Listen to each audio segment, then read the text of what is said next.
Hi guys, I'm Shmee, hello and welcome back to the channel where you join me for a fairly spontaneous update about the Taycan and all things Porsche. You might have seen some cars being revealed that I would like to touch on today. We are of course here at the Shmeemuseum, where at the moment everything is fairly random, a bit scattered around the garage. We've got the GT Black Series parked the wrong way round. The GTR Roadster is over this side, but that's all part of normal life here in the garage. Some things you don't see, some things you do see over on the Shmeemuseum channel. But believe it or not, I've now owned the Taycan for a year. I have had 12 months of EV ownership. I've driven about 6,000 miles in total. I've taken it around a racetrack. I've done a road trip to Germany with it. I've also been daily driving it. And I'd like to talk a little bit more about some of my experiences, as well as some new introductions that Porsche have released, including one very close to my heart, the new GT4 RS, that maybe one day might end up here. Today we will talk a bit more about that. So it's all an update about things to do with Porsche and the Taycan.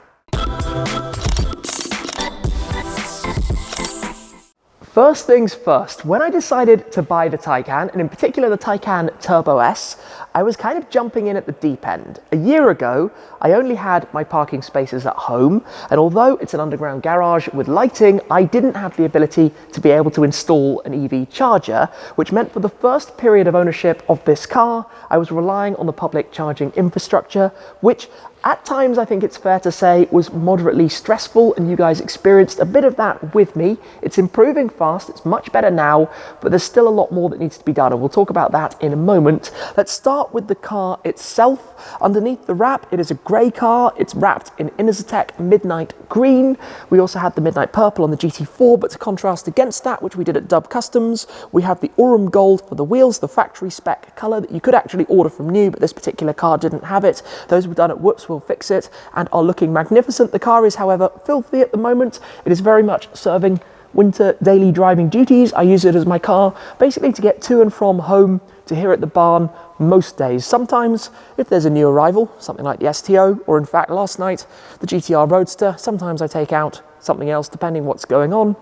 But really, this is the one for getting to and from. It's calm, it's quiet, it's effortless. And for those purposes, knowing I can charge it here, it is a game changer. That is where EV, I think, really comes into its own. Obviously here we have the Ctek ChargeStorm 2. Sometimes we have two cars charging up at the same time from bespoke chargers. We made my AMG GTR wheel into the cable tidy, which also works pretty nicely. And we have it set up just inside the front door of the Shmeemuseum so that we can pull in and get the car ready.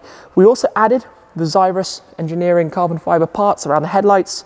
Those are filthy. You definitely need to get that cleaned up before too long, but all in all, it's held up very, very well. And like I say, I've done a fair few miles with it now, 6,000 miles on the road. In that, I've done everything from the daily driving commutes around London, and to drive in London at the moment, there are a lot of benefits to EVs. For example, there is an exemption to the congestion charge at the moment, so you save the £15 a day. There is also much cheaper parking in some boroughs. So in Westminster, in the centre of the city, you actually only have to pay for 10 minutes, which is, let's say it's 80 pence or something like that, less than £1, and that allows you to park for the maximum time of that bay. Now that's not going to last forever, but for the time being, I suppose it's a small win, we could say, for driving an EV. I think it's just a pleasant car to be cruising through the city in.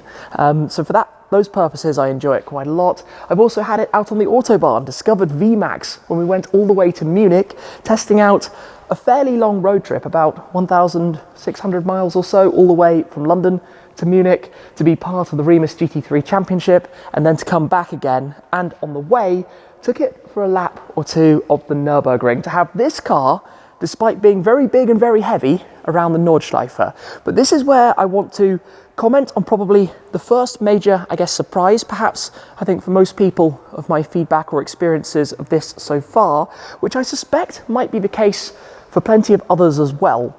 Now, if you look at all of the EVs out there on the market, most of the premium luxury cars are like this. The Tesla Model S, they are SUVs, the Taycans, the Audi RS e-tron GT, basically they are all pretty big cars. There aren't really any small, nimble, lightweight, relatively electric sports cars. Nothing like an electric Cayman or an electric Lotus. These are things that will come in the future, but probably would fit my needs a little bit better. While I like having the Taycan an awful lot, I very rarely have anything in the back. any passengers in the back seats and don't really use it for transporting luggage. I have the G63 for those purposes, depending what it is. And of course, the sporty coupe shape doesn't give you a whole load of space really anyway. And it is quite interesting because obviously this has been followed up more recently with the Cross Turismo, the slightly raised up off-road version of the Taycan.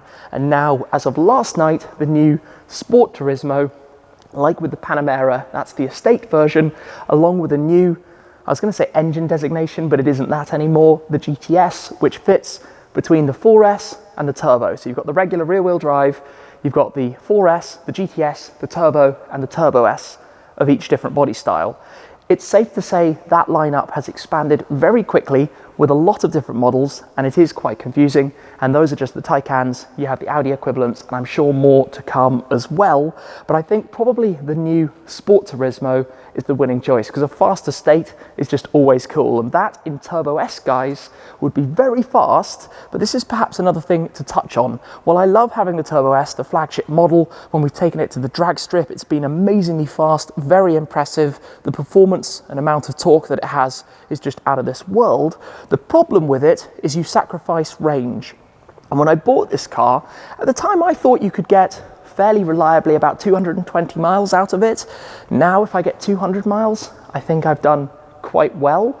And that's not great. For a big car like this, if you had a big Panamera, you're going to be doing 500 miles a tank, especially if it's a diesel, at least 400 miles if it's a petrol. So 200 miles is a difficult range to deal with because it means that you do that journey. I often drive 200 miles in a day to get somewhere and back. With this, I would have to find a fast charger along the way. So I'd probably be tempted to notch it down. Probably the GTS is actually a sweet spot. You have a lot of the sporty looks, you have a sportier drive, but you also have over 300 miles of range, which is significantly beneficial.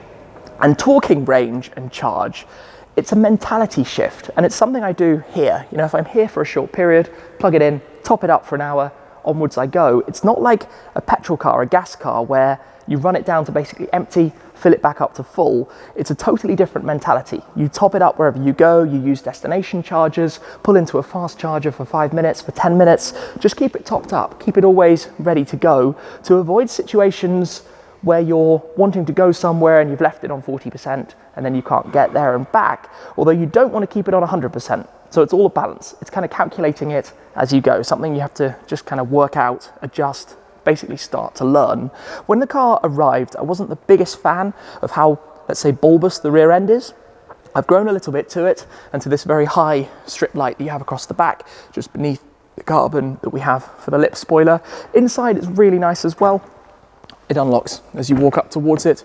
You can see at the moment we've got 65% of battery as it's charging up here. It doesn't take too long to get that done, but you've got all the digital screens, the 2 screens in the dash, and the interior has held up really nicely. Even though this car has the optional soft leather, it's still in very good shape, looking pretty nice inside. And we've got the gold anodized cup holder surrounds and different inserts on the doors and handles and things as well, and that curved display behind the steering wheel for the dashboard.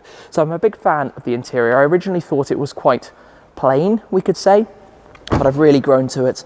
I think it suits the car very well, and there's just enough room back here. If you have the front seats quite far back, you do lose a little bit of space for the rear occupants, but it's not too bad. At the end of the day, it's a nice place to be, just a fairly narrow opening over these arches, but obviously that's all about having a fairly efficient design. And talking of that, I wish it had soft close. I don't know why a luxury car like this doesn't have soft close. That would have been a very helpful addition. Now, they have done some updates to the newer Taycans. Obviously this was a pretty early one as these things go, but I have to say overall I've been very impressed with it.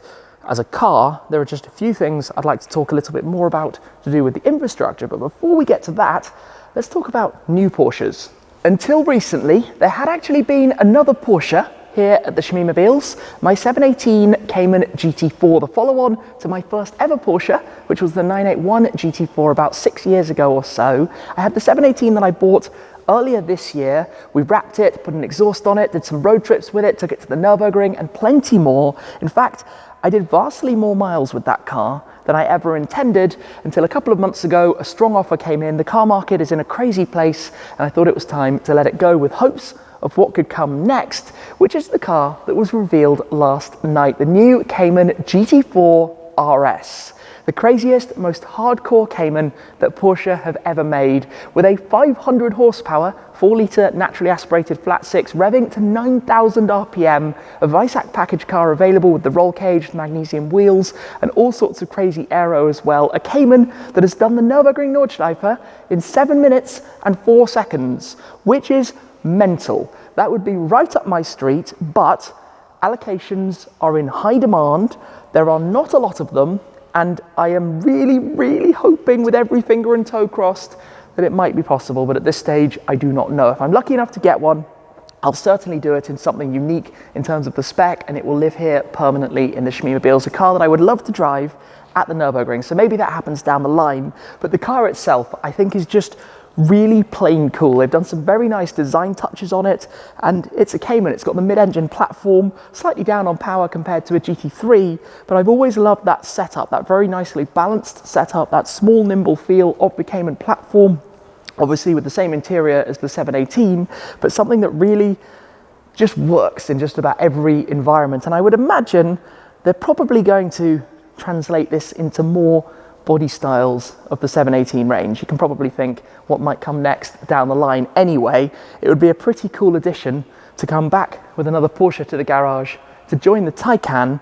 Talking of which, we need to talk a little bit more about the EV life. When I took the Taycan on that trip over to Munich, I got a pretty good understanding for charging in lots of different places. I charged it up in the UK, in France, in Germany, and in Belgium. And on the way back, threw out some pretty controversial ideas as to the future of EVs, a world we're all still learning in so many ways, but also in terms of my experiences and understanding as well of the costs of actually producing these things to begin with, and the direction it's all going in terms of governments obviously making legislation to turn away from these kind of things and push us all into this direction almost without any choice down the line. Of course, in a decade or two's time, depending where you are, this is pretty much going to be the only real option out there, unless there are some small manufacturer exemptions, that kind of thing. But one of the surprises of that journey for me was to do with the costs of charging. Now, I had a pretty good idea of where it would sit, but when I did, well over 1,000 miles and charged it obviously at the high-speed charging infrastructure points along the motorways at the service stations,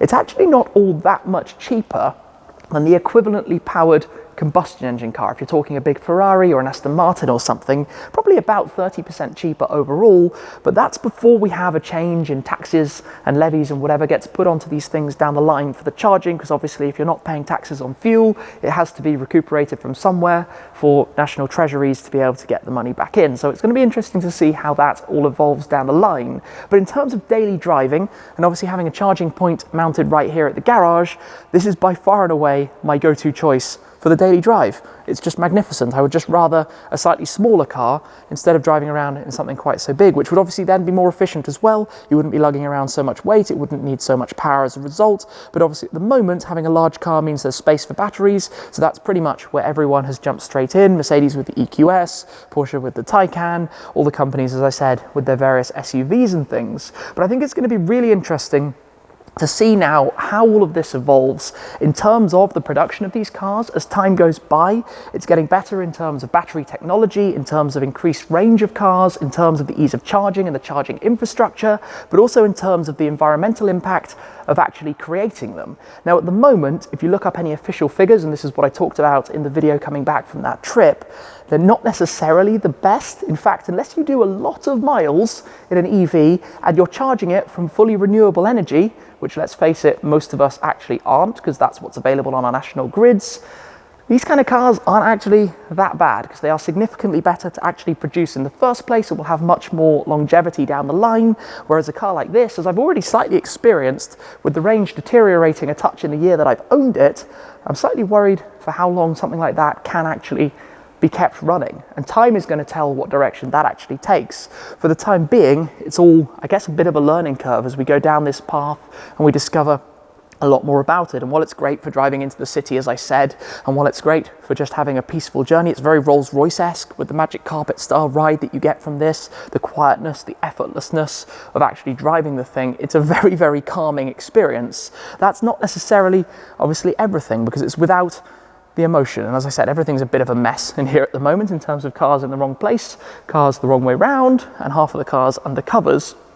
But this is living in the front space in the garage. It's the easy one to get to and from, let's say, home to work with. And if you have this kind of infrastructure available to be able to charge at lower home rates as opposed to the higher prices of the locations along the main road networks, it does work really quite well. It's significantly cheaper to be able to do that than to fill up with petrol. Not that that justifies the price tag of something like this, which here in the UK is in the region of £160,000, although you do get a break on the annual road taxes that you would pay with other vehicles instead. So it kind of, you could look at it a little bit balancing out, but either way, they're actually not holding values all that well either, which I find quite interesting. I thought the Taycans probably would, but Porsche have made many more of them than anybody, I think, expected, or maybe they did, they had done their market research.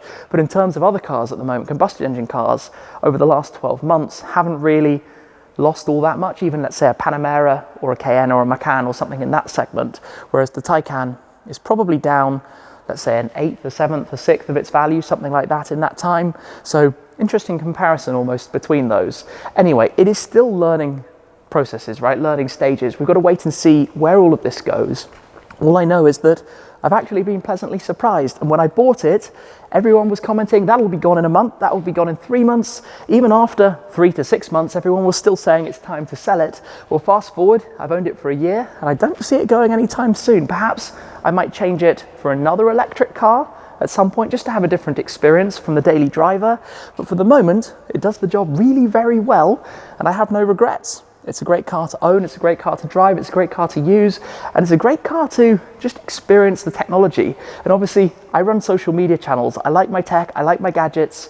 This is an evolution of cars into that world, combining cars with technology. It just feels really fun to explore and discover about, even if it might be a little bit of a quirky world at some points as well. Anyway, for today, that's all I really wanted to chat about. A bit of an update with the Taycan, touch on the new GT4 RS, and basically, yeah, let you know how things are going. So thank you very much for watching. As always, guys, your support is hugely appreciated, and I'll catch you again for some very exciting news really very soon that might include picking up a team car for here at the Shmemuseum. Stay tuned for that. Thanks again, and I'll see you soon. Cheers.